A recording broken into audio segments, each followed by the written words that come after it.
Atau misalnya jodoh Anda di kehidupan yang sekarang adalah orang tua Anda. Atau bisa jadi kebalikannya, anak Anda. Itu bisa jadi. Kenapa? Karena sebenarnya dalam skala karma, sehingga terbentuknya sebuah keluarga itu sebenarnya punya intensitas karmanya masing-masing. Di mana yang menjadi pasangan itu memiliki hubungan karma yang sangat besar, ya. Yang pertama adalah hubungan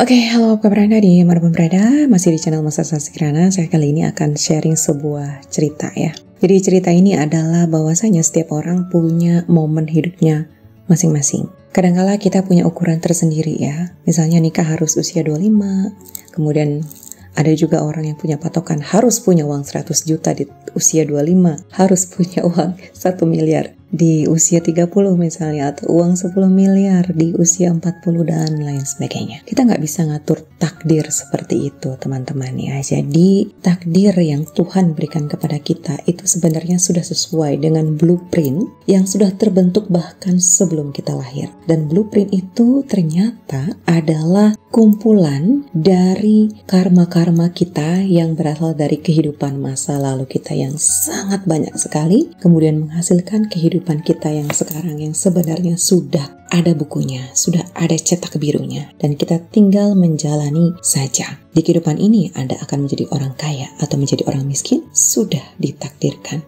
Apakah Anda akan menjadi pemimpin atau apakah Anda akan menjadi rakyat biasa saja, semua itu sudah ditakdirkan. Termasuk Anda misalnya berjodoh dengan siapa, atau bahkan mungkin Anda tidak akan menikah di kehidupan ini. Itu semua sudah ditakdirkan, sudah dituliskan, dan manusia tinggal menjalaninya saja. Terus mungkin ada pertanyaan, loh kenapa dong kalau misalnya semuanya sudah jadi blueprintnya, kemudian ada juga orang yang bisa menerawang, oh kamu kayaknya bakalan begini gitu. Ketika kita hidup di dunia ini tuh sebenarnya buat apa gitu? Kita hidup di dunia ini adalah untuk mengetahui sebab akibat dari kenapa sih kita akan memilih si A atau kita memilih keputusan B, keputusan C. Kita menjalani, tapi kita juga, oh iya, saya tahu sebab akibatnya seperti ini. Kenapa saya harus berjodoh dengan dia? Oh ternyata sebabnya begini. Sebabnya karena misalnya ada ketertarikan yang sangat kuat ya di dimensi energi, di dimensi spiritual yang bahkan kita nggak tahu alasannya.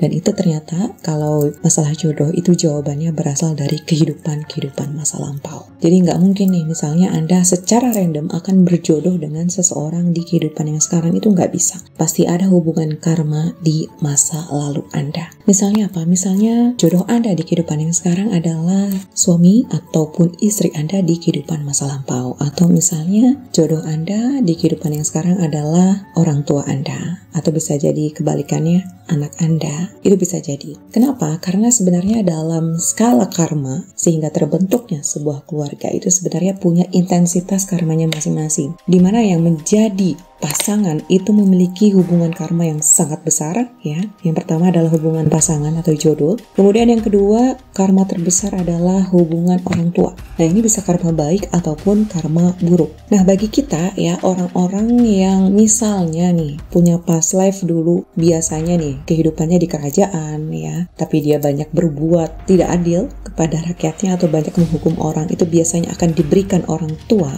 yang kejam ya, yang keras gitu ya, sebagai balasan dari adanya past life dia yang terdahulu yang bertindak kejam, bertindak keras kepada rakyatnya atau kepada orang jahat yang dia hukum ya, seperti itu. Jadi semuanya ini yang ada di kehidupan kita pasti ada sebab dan akibatnya. Tugas kita sekarang adalah bagaimana sih caranya agar kita bisa membersihkan karma kita. Agar apa? Agar hubungan kita dengan orang-orang yang masih punya karma buruk, yang masih akan terus memberikan penderitaan kepada kita, atau kita memberikan penderitaan kepada mereka, itu bisa terhapus, bisa terputus. Maka dari itu kita harus senantiasa berlatih spiritual, meningkatkan energi, ya, melakukan transformasi diri lewat peningkatan energi yang ada dalam tubuh kita, ya, sehingga Anda kemungkinan akan bisa menemukan diri Anda yang sesungguhnya, yaitu diri Anda yang memiliki keluhuran budi dan energi yang luar biasa.